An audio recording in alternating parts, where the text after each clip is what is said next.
कि जब शुरू में फॉर्म भरो तो मेरे भाई यहाँ पर अच्छे तरीके से भरो।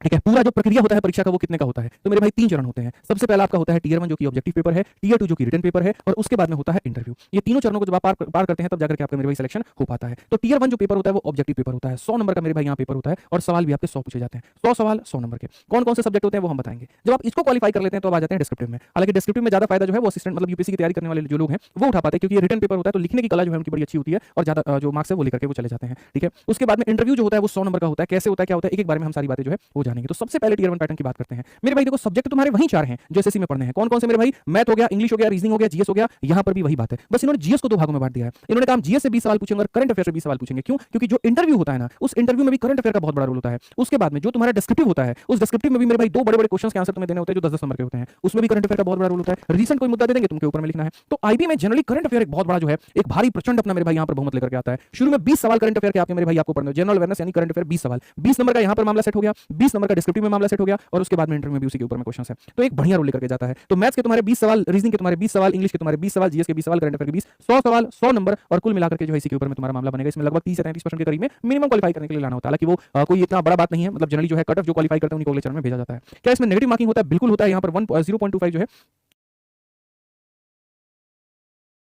नेगेटिव मार्किंग, यानी ये चौथाई तुम्हारा नेगेटिव मार्किंग जो है हो जाएगा। अब इसके लिए अगर आप मैथ्स का तैयारी करना चाहते हैं तो तैयारी करना चाहते नहीं, आपको करना पड़ेगा, क्योंकि